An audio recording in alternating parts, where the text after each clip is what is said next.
Before we begin, I'd like to make it known that this is going to be a bit of a longer video, as it covers more than just this past week, and I will be switching to a monthly schedule instead of weekly.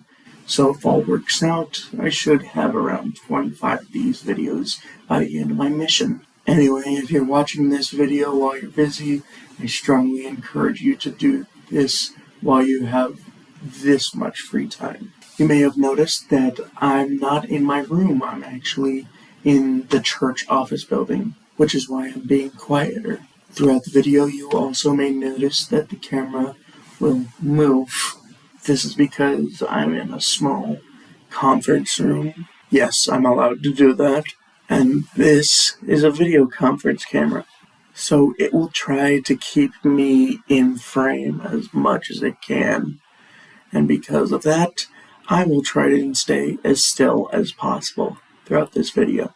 Also, I'm reading from a screen above the camera, so if I look up, that's why. I know it's been a while since I've made a journal, but a lot has been going on, and I've been really tired.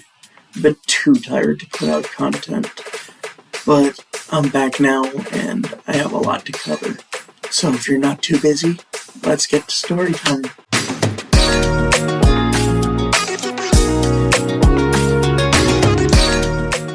What's going on, everyone? My name is Ethan Lloyd, or Elder Lloyd, and welcome to the very, very late third episode of my mission journal entries. If you don't already know, I'm a service missionary for the Church of Jesus Christ of Latter-day Saints. This little video series I'm making is my version of a mission journal. Let's go back about a month ago. Afton got an x-ray and an MRI done, and she got back on her feet. Sorta. She's on crutches, but she's vertical. That's what's important. It's Isaac's 18th birthday. Everyone say happy late birthday to Isaac in the comments. Also, on that same day, I happened to get my key tag for the church office building. And I definitely didn't have to go get a second one because I lost the first one. Afton got a surgery for her knee scheduled for November 11th, which was actually successful. But at the time, she was very nervous, having never had a surgery. So we were all praying for her. We still are. She's still got some recovering to do. My uncle and his kids were getting on a plane to fly back from San Diego when they found out that Elder Bednar of the Quorum of the 12 Apostles was going to be on the same flight as them. That was really cool to see. Everyone in the family is doing pumpkins. Both my Texas and Utah families are having a blast, whether they're carving or painting. Afton and her family went to a church Halloween activity called Trunk or Treat. Think trick or treat, but out of the backs of people's cars. I'm proud of Afton for going even with her bad knee. Still no surgery yet in this point of time, keep that in mind. Can you guess what my costume is? No, it's not Count Dracula. Mom. Okay, I know it's corny, but to be fair, I wasn't the one who came up with it. It was my grandma's idea. You can count on me. I know, it's really corny, but it's missionary friendly. Bite me. That night, I went to a Halloween party, and for whatever dumb reason, I got there, and there were 6 guys watching My Little Pony on an 80-inch TV with the best sound system I've ever heard. So, My Little Pony in 4K perfection. After everyone got there, they finally turned off My Little Pony, and for the rest of the night, we watched Courage the Cowardly Dog.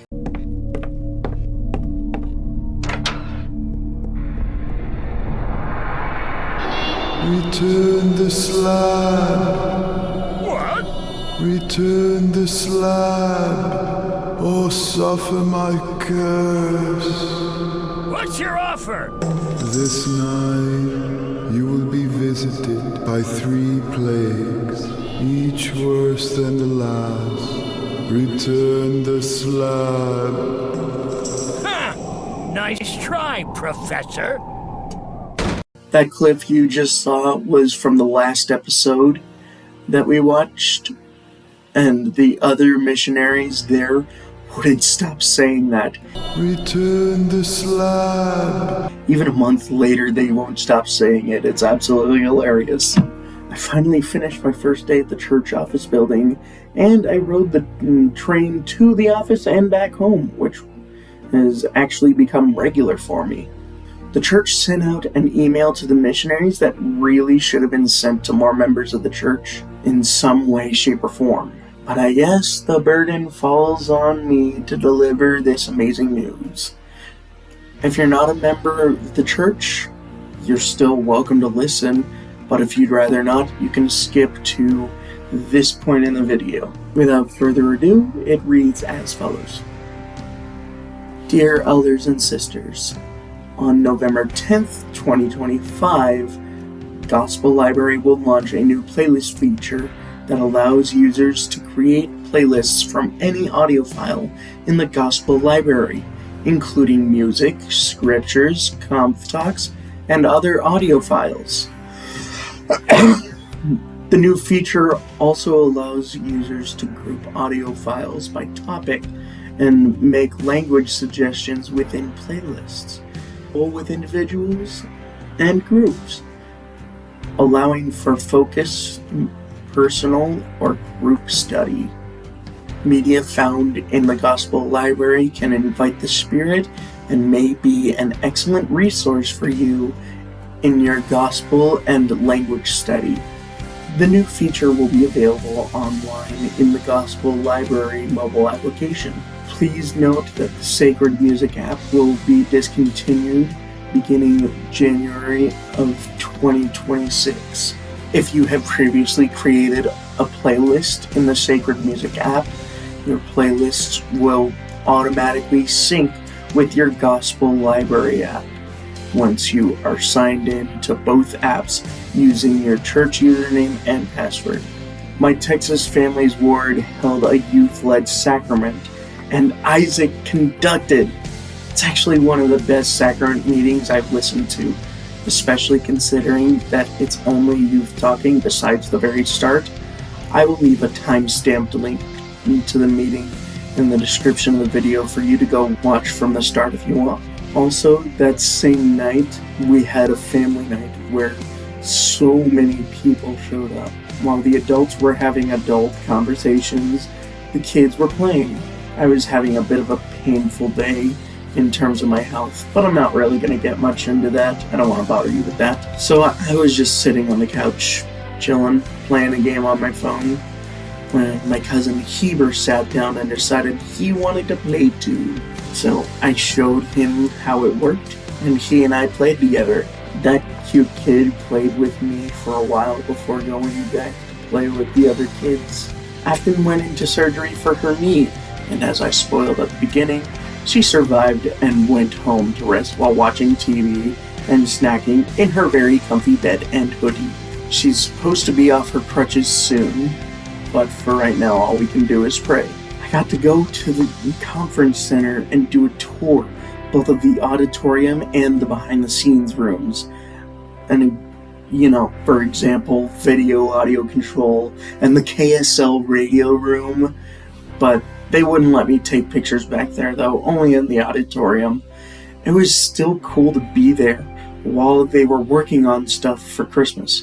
Apparently, they just started work on it for Christmas stuff, so you can't really tell it's Christmas stuff yet. Do you see that long gray structure in front of the choir seating? Apparently, they're installing some sort of special effects curtain for the Christmas event. I don't know, that's just what I remember them telling me. Altogether, it was a really cool experience. And because of that experience, I got to join the production team at the conference center through the Service Project Shop, or SPS. Essentially, I'm a video editor for them if they have any projects they need edited that they feel like I can handle. And they have access to my YouTube channel, so they can see what kind of stuff I've made. You guys know that I pride myself on my editing. Also, if you were outside on that night, you might have taught review of Aurora Borealis, otherwise known as the Northern Lights. Both my Utah and Texas families caught pictures of it. Strangely enough, it's easier to see it with a phone camera than it is with the naked eye. Maybe it's because the camera exposes it more with night mode? I don't know. My dad was the first one to notice it though. He was out walking when he looked up and saw that the sky was faintly red. He called my mom and asked if she could go outside and see it, and he said he thought he was having a stroke until Mom told him he could see it. My Uncle Tyler went into surgery for a nasty hernia. He got out of surgery safely, and one of the first things he mentions to my Aunt Becky is that he wants cake. I guess it makes sense that he'd be hungry after going without food for 12 hours before surgery. And on top of that, the day before his surgery was his birthday. And Tyler did end up getting his cake, and it was wild looking. Happy late birthday to Tyler. In other news, I went to my local mission office, and it was there that we, as a mission, all 350 missionaries, finished the Book of Mormon together by reading the entirety of Moroni. Mission President Watson and had us all kneel in front of our seats and pray for 3 minutes, asking God if the Book of Mormon was true. And when I did that, while I was praying, I didn't really feel anything at first. But when I opened my eyes, after that 3 minutes of praying, my eyes exploded with tears, and a warm feeling washed over me. And I couldn't stop crying for at least 10 minutes. While I was silently bawling my eyes out, a number of missionaries went up to bear their testimony about how this experience impacted them. And from what I remember, a lot of them were receiving their first personal witness of the Book of Mormon, and they had a similar experience. To top it off, of course, President Watson had us sing Called to Serve again. That same night, I went to a movie night with some of the other missionaries I worked with at the Family Search Center in Riverton, and we watched this movie called God Is Not Dead. It's a really good movie, and I encourage you to go watch it. But for whatever reason, after the movie finished, one of the missionaries there decided to start reading her autism report from less than a year ago, and we had such a good time laughing our heads off in confusion. She seemed to check off all the boxes for autism, which is what confused us. I mean, I should know. I am on the spectrum, and yet for whatever reason, at the end of the report, here's what confused us. It said she did not have autism. We were all so confused. Regardless, that was a great day. I loved it. I finally worked a shift at the Taylorsville, Utah temple. It was amazing. I lost count of the amount of times I cried while doing ordinances. The other temple workers on shift seemed to think so too. My grandma worked the shift after mine, and apparently everyone was commenting on my happiness, my love for the work, and my kind and happy demeanor. I can tell you, they weren't lying. I mean, I've felt pretty at peace on my mission, but nothing compares to being in the temple and doing work on God's behalf, literally.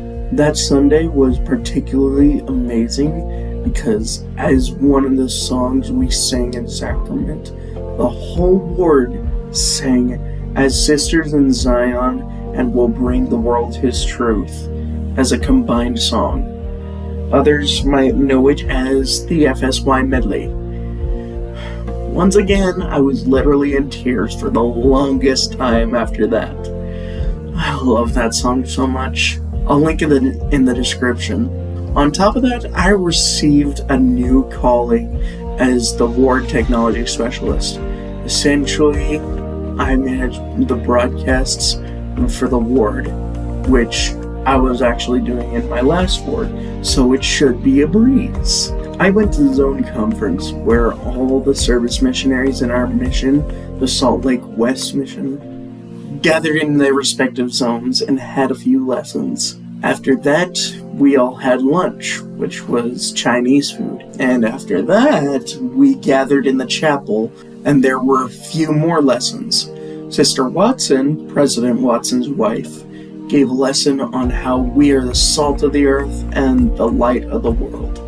It was interesting because the lesson was largely led by the other missionaries as microphones were being passed around the chapel. By the time President Watson himself came up to give his lesson, I was already really tired and lost a lot of focus, if I'm being honest.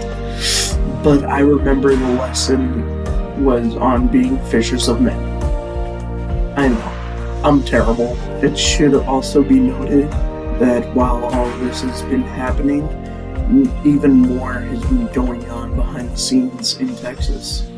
Remember Jonathan? Not only is his baptism on the 22nd a confirmed date, but he's also been meeting every Thursday with my Texas family and the local missionaries and having lessons. He just learned about the Word of Wisdom on November 13th. It was a huge shocker to him that he'd have to give up coffee, but he's willing to do it, which I'm proud of him for.